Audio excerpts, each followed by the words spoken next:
warahmatullahi wabarakatuh. Selamat pagi anak-anak. Perkenalkan, nama saya Diah Sylvia Widihastuti. Biasa dipanggil Ibu Diah. Bagaimana kabar kalian pada hari ini? Ya, sebelum kita mulai pelajaran pada hari ini, kita berdoa terlebih dahulu ya. Bismillahirrahmanirrahim. Raditu billahi robba wa bil islami dina wa bi muhammadin nabiyyan wa rasulah. Rabbi zidni ilma warzuqni fahma. Amin. Nah, Ibu absen dulu ya. Oke, setelah Ibu absen, hari ini kita akan belajar tentang operasi hitung pada bentuk aljabar. Tujuan pada pembelajaran hari ini adalah yang pertama, agar anak-anak mengetahui unsur-unsur yang ada dalam bentuk aljabar. Yang kedua, agar anak-anak dapat mengetahui perbedaan antara suku sejenis dan suku tidak sejenis.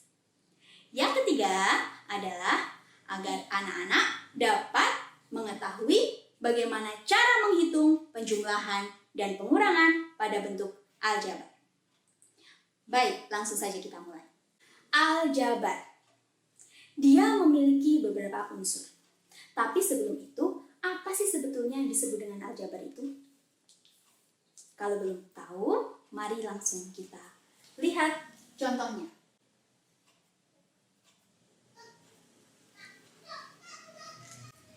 Di sini Ibu tuliskan 2x ditambah 3. Ada beberapa unsur yang terdapat di dalamnya. Angka 2, x, dan 3.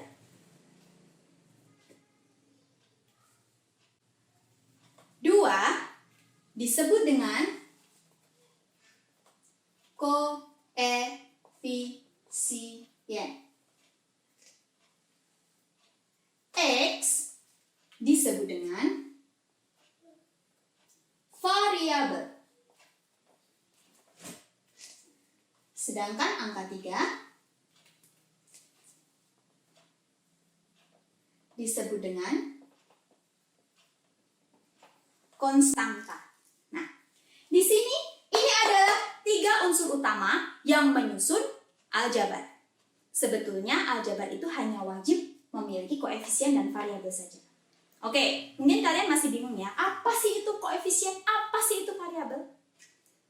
Variabel di sini adalah elemen pengganti dari suatu bilangan atau lambang pengganti dari suatu bilangan. Itu disebut variabel. Dia bisa kita bisa menggunakan huruf abjad dari A sampai Z untuk menjadikan dia variabel. Ya, jadi variabel di sini bisa diganti dengan angka berapapun. Sedangkan koefisien, apa itu koefisien? Koefisien adalah angka yang letaknya itu di depan variabel. Jadi, koefisien ini selalu mengikuti variabel. Sedangkan konstanta, apa itu konstanta? Dia adalah angka yang berdiri sendiri. Tidak ada variabel. Ya. Jadi di sini tadi ada 3 unsur penyusun aljabar. Apa saja? Yang pertama adalah koefisien. Koefisien itu apa? Angka yang mengikuti variabel. Yang kedua adalah variabel. Variabel adalah lambang pengganti suatu bilangan.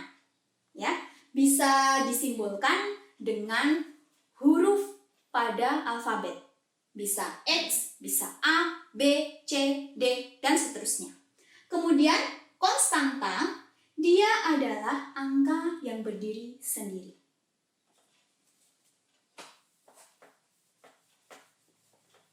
Ya. Sekarang kita akan belajar menentukan unsur-unsur pada bentuk aljabar. Ada contoh. Tentukanlah unsur-unsur pada bentuk aljabar di bawah ini.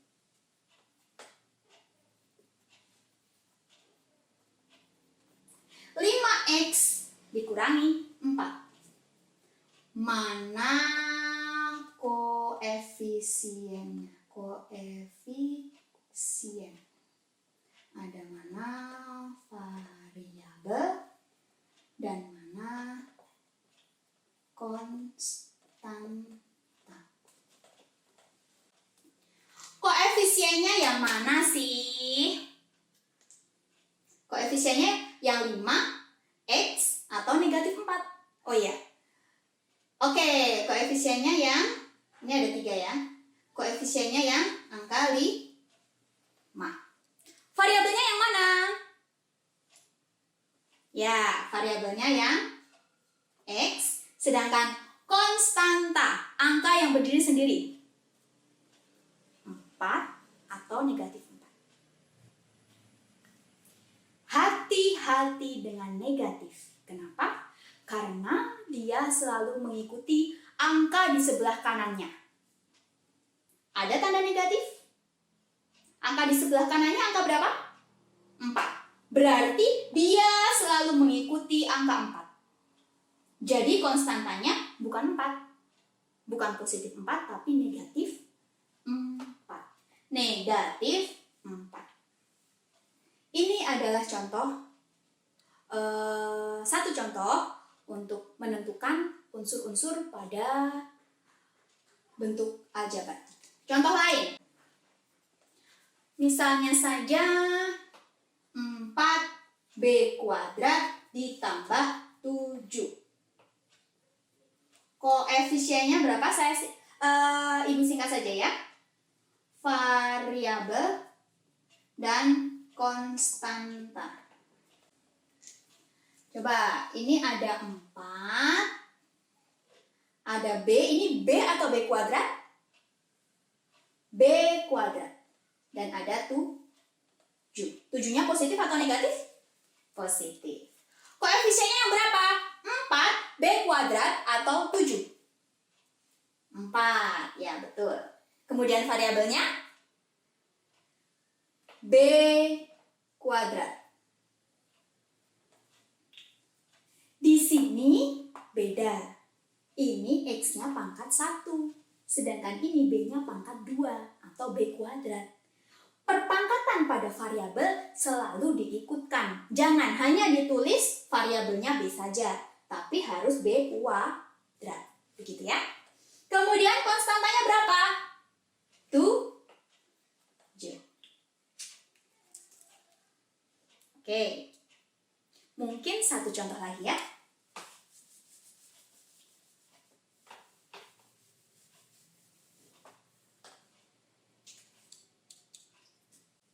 Contoh nomor 3. Misalnya saja 10y pangkat 3. Itu koefisiennya berapa, variabelnya berapa, konstantanya berapa. 10y pangkat 3 tidak ada tanda penjumlahan, tidak ada tanda pengurangan. Hanya 10y pangkat 3. Apakah koefisiennya 1, variabelnya y pangkat 3, konstantanya 0? Bukan ya. Karena ini angkanya bukan 1 dan 0, tapi angkanya 10. Ini angka 10. Ini y pangkat 3 juga kesatuan tersendiri. Jadi, koefisien itu apa sih? Angka yang berada di depan variabel. Koefisiennya berarti 10. Variabelnya apa? Y atau y pangkat 3? Y pangkat 3. Konstantanya? Ada atau tidak angka yang berdiri sendiri di sini? Tanpa variabel?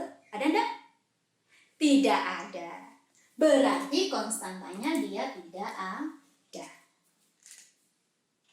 Nah, untuk bentuk yang seperti ini, itu juga diperbolehkan dalam bentuk aljabar. Nah, ini nanti akan kita pelajari pada suku sejenis dan suku tidak sejenis.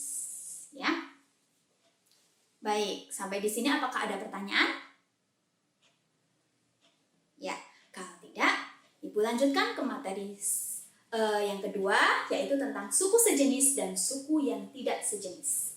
Di sini akan diberikan beberapa contoh tentang suku sejenis dan suku yang tidak sejenis. Contohnya ada 2x ditambah 5 dengan 7x dikurangi 6. Kita lihat di sini variabelnya apa dia? Variabelnya mana sih? Nah, variabel itu yang ini, variabelnya x. Yang ini 7x dikurangi 6, variabelnya x. Sama-sama x, pangkatnya sama-sama 1. Ingat, di sini kalau variabel di atasnya tidak ada angka apa-apa, berarti dia dianggap pangkatnya 1. Variabelnya sama-sama x, berarti dia disebut suku sejenis. Suku sejenis itu adalah suku yang memiliki variabel dengan pangkat yang sama atau variabelnya sama persis. Plek, odo, ya, variabelnya sama. Berarti antara 2x ditambah 5, ini ya, 2x ditambah 5 dengan 7x dikurangi 6, dia adalah suku sejenis. Suku sejenis. Contoh lagi ya. Kedua, misalnya saja 4y kuadrat dikurangi 2 dengan 2y kuadrat ditambah 3. Kita lihat variabelnya apa? Untuk menentukan suku sejenis, yang dilihat hanya variabelnya saja. Variabelnya di sini y kuadrat. Yang di sini y kuadrat juga. Berarti karena variabelnya sama persis, yaitu y dengan pangkat 2 atau y kuadrat, maka dia juga suku sejenis. Suku sejenis. Sampai di sini paham ya? Untuk suku sejenis itu suku-suku yang memiliki variabel sama persis. Yang dilihat hanya variabelnya saja. Ini kunci anak-anak nanti untuk menuju ke materi selanjutnya. Sampai di sini sudah paham atau belum untuk suku sejenis? Baik. Kita lanjutkan untuk yang suku tidak sejenis. Suku tidak sejenis berarti lawan dari suku sejenis. Kalau di sini suku sejenis tadi, kalau variabelnya itu sama-sama x, pangkatnya sama 1. Kalau yang ini sama-sama y, pangkatnya sama-sama 2. Tapi kita lihat untuk yang contoh 2x ditambah 5 dengan 4y kuadrat dikurangi 2. Di sini variabelnya x, di sini variabelnya y kuadrat. Jelas variabelnya berbeda, berarti dia suku tidak sejenis. Suku tidak sejenis itu kalau variabelnya berbeda. Contoh lagi.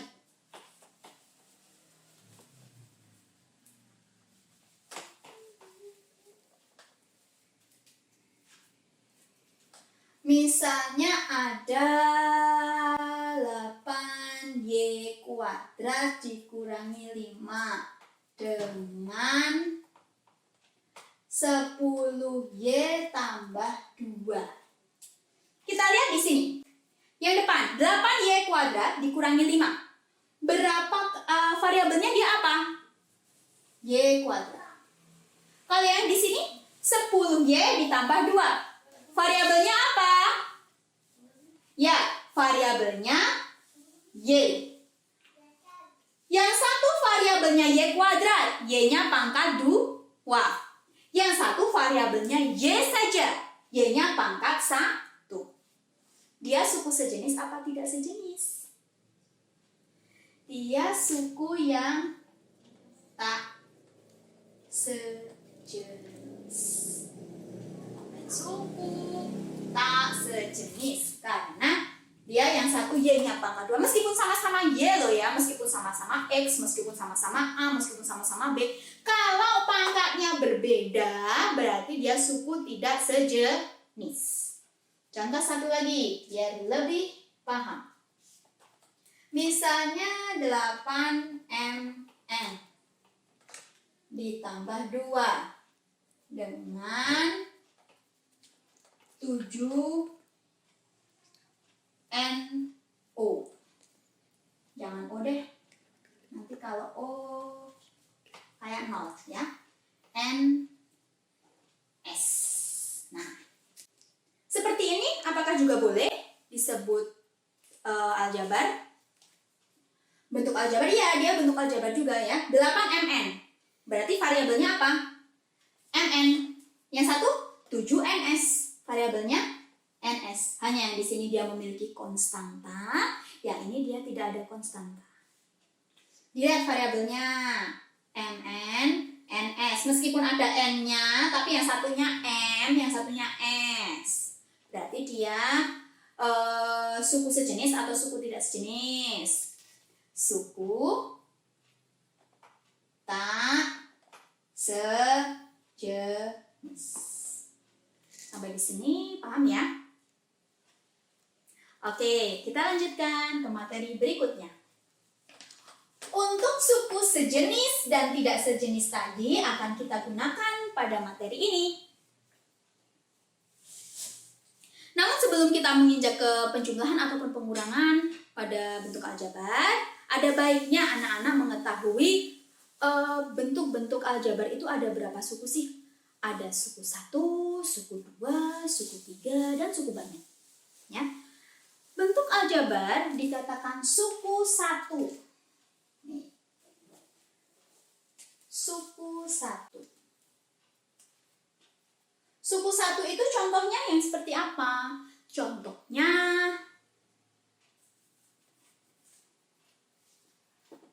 5x, 6y kuadrat, negatif 2b pangkat 3. Ini contoh-contoh dari suku 1. Ya, untuk suku 1 contohnya 5x, 6y kuadrat, negatif 2b pangkat 3. Dia hanya terdiri dari variabel dan koefisien. Dia tidak ada konstanta sama sekali, tidak ada tanda penghubung, penjumlahan, ataupun pengurangan pada bentuk aljabar suku 1. Diingat ya, suku 1 dia hanya terdiri dari variabel dan koefisien saja, dia tidak punya konstanta. Dia tidak ada atau tidak dihubungkan dengan penjumlahan ataupun pengurangan. Untuk yang suku 2. Suku 2 itu seperti apa? Contohnya, nah ini sekarang ditambah ini. 5x ditambah 3. Terus misalnya 6y kuadrat ditambah 4. Misalnya negatif 2b pangkat 3 dikurangi 7. Nah, pada suku 2 ini dihubungkan dengan tanda penjumlahan ataupun tanda pengurangan sebanyak 1 buah. Atau intinya di sini ada 2 bagian di sini yang dihubungkan dengan tanda penjumlahan atau tanda pengurangan. Dia bisa variabel dan kesatuan variabel dan koefisien beserta konstanta ataupun kedua-duanya sama-sama variabel dan koefisien. Ya. Jadi intinya kalau suku 2 itu dia dihubungkan oleh 1 tanda penjumlahan ataupun pengurangan. Nah. Kemudian suku 3. Suku 3 kita langsung ke contoh saja ya. Kalau suku 2 seperti ini, suku 3 bisa seperti ini. 3x kuadrat dikurangi 2x ditambah 1. Ataupun misalkan 4x ditambah 5y ditambah 6 misalnya. Di sini dinamakan suku 3. Suku 3 atau bentuk aljabar suku 3 atau trinom. Maaf ya, tadi yang suku 2 bisa juga disebut dengan binom. Kalau suku 3 itu bisa disebut dengan trinom. Apabila dia dipisahkan oleh dua tanda penjumlahan ataupun pengurangan. Bisa dua-duanya penjumlahan, bisa ada penjumlahan dan pengurangan, ataupun sebaliknya. Ya. Atau intinya gini, kalau suku 3 itu di sini ada 3 bagian yang dipisahkan oleh dua tanda. Begitu ya. Suku 3 berarti ada 3 bagian. Suku 2 ada 2 bagian. Suku 1 berarti hanya 1 bagian saja. Gitu ya. Kemudian suku banyak atau polinom. Suku banyak disebut polinom. Polinom ini ketentuannya ialah bentuk aljabar yang sukunya itu lebih dari 2. Berarti di sini suku 3 bisa disebut polinom atau tidak? Ya. Suku 3 bisa juga disebut dengan polinom. Ya. Polinom paling minimal adalah suku 3. Tapi suku 3 itu masih bisa disebut tidak hanya polinom, tapi bisa juga disebut dengan trinom, begitu ya. Jadi ini namanya banyak. Contoh polinom yang lebih dari suku 3 itu misalnya 4x pangkat 3 ditambah 2x kuadrat dikurangi x ditambah 6. 1, 2, 3, 4. Ada 4 bagian. Dipisahkan oleh 3 tanda. Bisa penjumlahan ataupun pengurangan.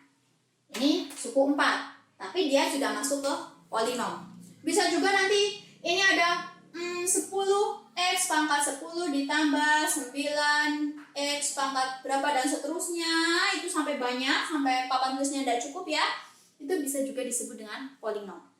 Polinom itu berarti suku banyak, lebih dari 2. Sampai di sini bisa disimpulkan ya tentang jenis-jenis suku pada bentuk aljabar. Nah, mari kita lanjutkan ke materi selanjutnya. Masih ingat ya yang tadi tentang suku sejenis? Suku sejenis itu apa? Suku dengan variabel yang sama dan pangkat sama.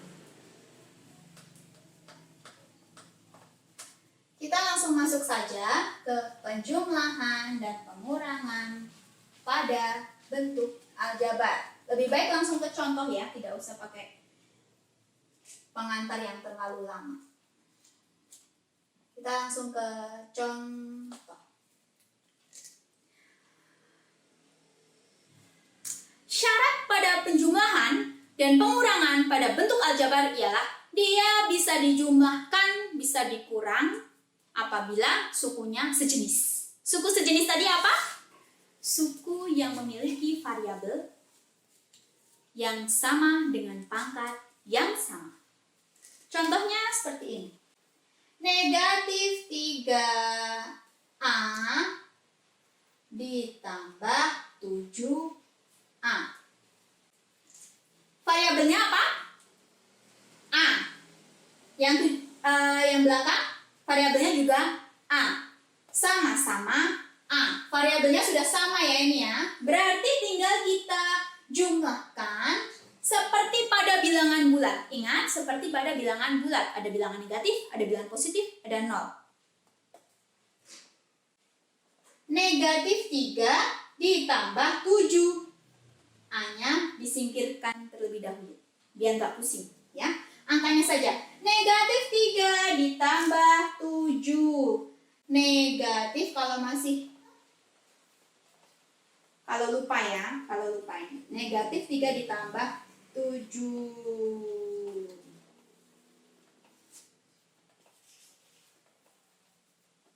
Dilihat.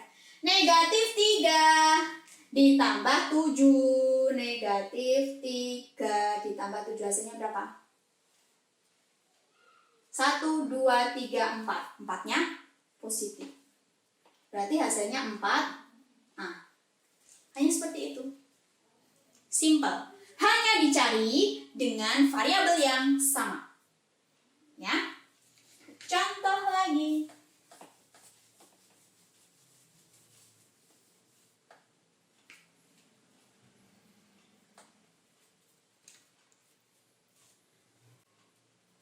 Dua A ditambah 3B ditambah 4A kurangi B. Kalau ada bentuk aljabar yang dikurung-kurung seperti ini, bagaimana kita menyelesaikannya? Pertama kali kita buka kurungnya terlebih dahulu. Tidak apa-apa, di sini kita buka kurungnya terlebih dahulu dengan melihat kaidah-kaidah. Kalau dia di sini penghubungnya itu tanda positif atau ditambah, kita tidak usah mikir lagi, tinggal ditulis lagi. Tapi hati-hati kalau di sini nanti tandanya pengurangan, ya. Kalau yang seperti ini tinggal kita tuliskan kembali tanpa kurung. 2A ditambah 3B ditambah 4A kurangi B. Kita kelompokkan suku-suku sejenis. Suku sejenis itu yang mana sih? Ayo diingat nih. A sama A, yang B dengan yang B. Berarti 2A ditambah 4A ditambah 3B kurangi B. Tanda negatif selalu ikut angka di sebelah kanannya, ya. 2A ditambah 4A berapa? 2 ditambah 4. 4 kok 4 sih? 6, ya. 6A. 3B dikurangi B. 2B. Hanya seperti ini saja. Yang ini bisa dikurangi enggak, Bu? Enggak bisa dong. Kenapa? Karena yang satu variabelnya A, yang satu variabelnya B. Gitu, ya. Kita lanjutkan kembali contoh lagi.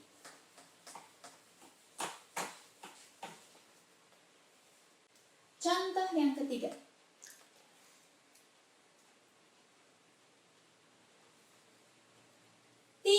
A kuadrat ditambah 5 dikurangi 4A kuadrat tambah 2A kurangi 2. Nah, ingat yang tadi saya bilang, ya, yang tadi dibilang, hati-hati kalau ada dua kurung seperti ini, tapi tanda penghubungnya di sini adalah pengurangan. Dia akan mempengaruhi yang ada di dalam kurung yang belakang. Ingat kaidah pada penjumlahan dan pengurangan. Apabila ada positif bertemu dengan positif, positif ketemu dengan negatif, negatif ketemu negatif, negatif ketemu positif, ya. Kalau tandanya sama itu dijumlah, kalau tandanya beda itu dikurang, atau kalau tandanya sama itu hasilnya positif, kalau tandanya berbeda itu hasilnya negatif. Yang depan kita tuliskan seperti biasa. 3A kuadrat ditambah 5. Hati-hati, dia negatif ini. 4A kuadrat dia positif, berarti negatif ketemu positif. Jadinya negatif, ya. 4A kuadrat. Yang ini 2A, dia positif, tapi dia ketemu sama negatif nih. Negatif ketemu positif, 2A. Yang paling belakang nih, dia negatif nih, 2, negatif, ketemu negatif. Jadinya positif. Kemudian kalau sudah kita buka kurungnya, maka kita kelompokkan suku-suku sejenis. 3A kuadrat dengan yang ini negatif 4A kuadrat, kemudian 5 dengan 2. Dia konstanta, ya. Bagaimana dengan yang negatif 2A? Karena tidak ada yang sejenis, maka kita biarkan dia.